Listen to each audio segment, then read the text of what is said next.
अपने आत्माओं, ये 3 अक्षर का मंत्र जो है ये साधना है। अब क्या है, जैसे हमारा जो इष्ट है वो तो परमात्मा सतपुरुष कबीर साहब है। हमारे इष्ट देव अनंत कोट ब्रह्मांड के रचनहार, कुल के मालिक ये कबीर साहब, कबीर देव, कबीर परमेश्वर जी हैं, जो बनारस में, काशी शहर में एक जुलाहे की भूमिका करके तत्व ज्ञान का प्रचार करके अपनी समर्थता का प्रमाण दे करके सह शरीर आए थे, सह शरीर चले गए थे। ये हमारे पूज्य इष्ट देव हैं। अब जैसे हमें जल की महिमा का पता है और जल प्राप्त करने के लिए हमने जो भी साधन अपनाने पड़ेंगे, जो साधना करेंगे, वो तो मजदूरी है, वो साधना है।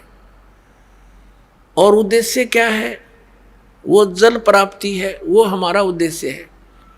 तो जो साधना में हम औजार प्रयोग करेंगे वो हमारे उपास्य नहीं है, वो साध्य नहीं है, वो साधना है। हमारे जो प्राप्ति वो जल है, हमारा उद्देश्य जल प्राप्ति है।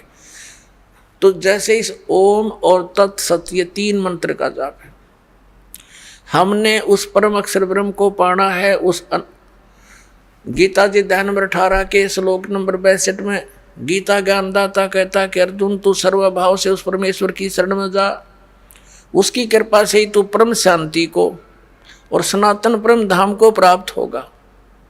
इससे सिद्ध हो गया कि गीता ज्ञानदाता से अन्य वो परम अक्षर ब्रह्म है, उसकी शरण में जाने से परम शांति को और सनातन परम धाम, जो कभी नष्ट न होने वाला शाश्वत स्थान सतलोक प्राप्त होगा।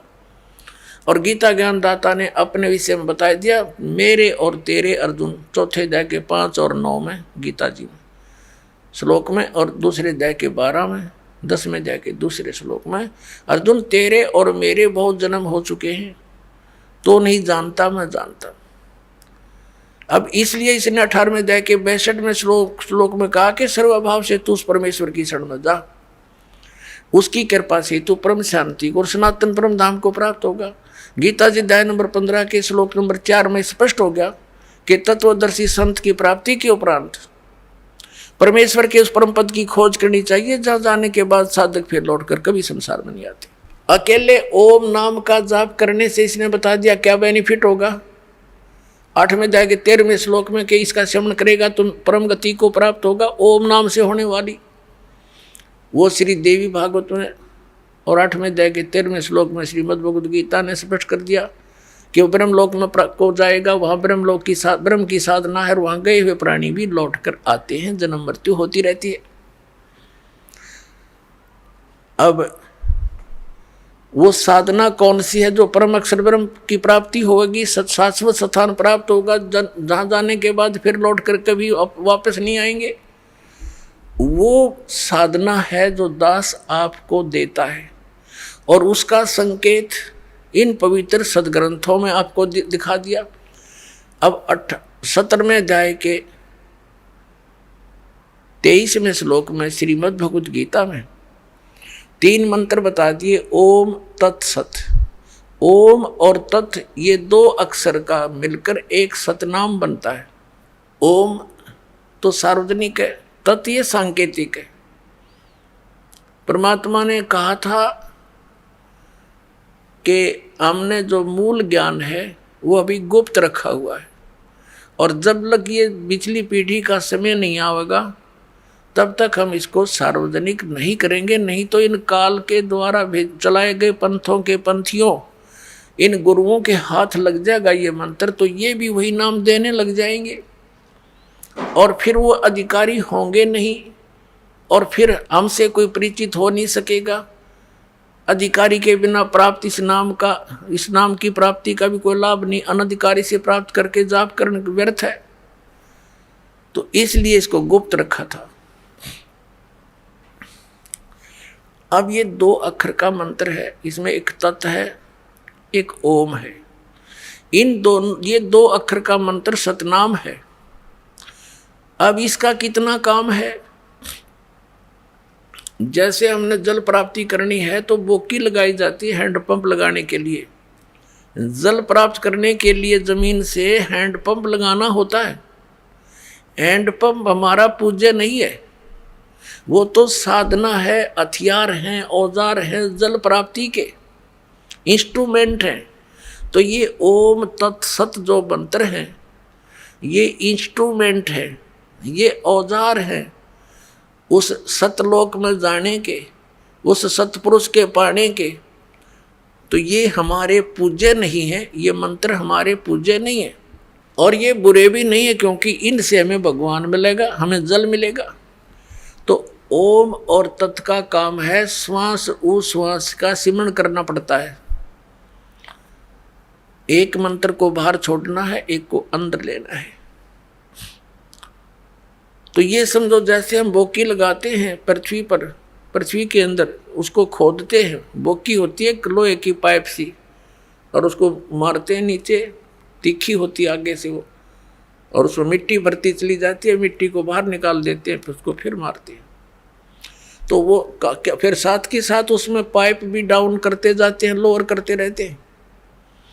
तो वो बोकी और पाइप का काम है वो जल तक पहुंच जाना। जल प्राप्ति नहीं करवा सकती बोकी और वो पाइप। जल प्राप्ति के लिए हैंडपंप लगाना पड़ेगा उसके ऊपर, फिर वो हैंडपंप हिलाना पड़ेगा, तब वो जल मिलता है। ऐसे ओम और तत् ये दो अक्षर का मंत्र तो समझो बोकी मारनी है श्वास उश्वास से। और जब कारीगर यानी मैकेनिक मिस्त्री हैंडपंप लाने वाला ये देख लेगा कि अब हैंडपंप बांधने का लगाने का समय आ गया है, जब जल मिलेगा, तो वो तभी उस पे हैंडपंप लगाता, नहीं तो कहता रहता है वो की ओर मारो और लगाओ, लगे रहो। तो पुण्यात्माओं, जिस समय आपका इस सतनाम की भक्ति की कमाई, आपकी भक्ति की कमाई जब सही हो जाएगी, उस समय सारनाम दिया जाएगा। ये सारनाम समझो हैंडपंप है, और हैंडपंप का भी फिर सिमरण करना है, उसकी मजदूरी करनी है, उसकी साधना करनी है, तब वो जल मिलेगा। तो ये तीनों मंत्र, आदि नाम भी कहते हैं सार नाम को, आदि नाम, और सतनाम को कहते हैं दो अक्षर का, ये ओम और एक तत्। तो इन तीनों मंत्रों के साधना से हमें परमात्मा मिलेगा।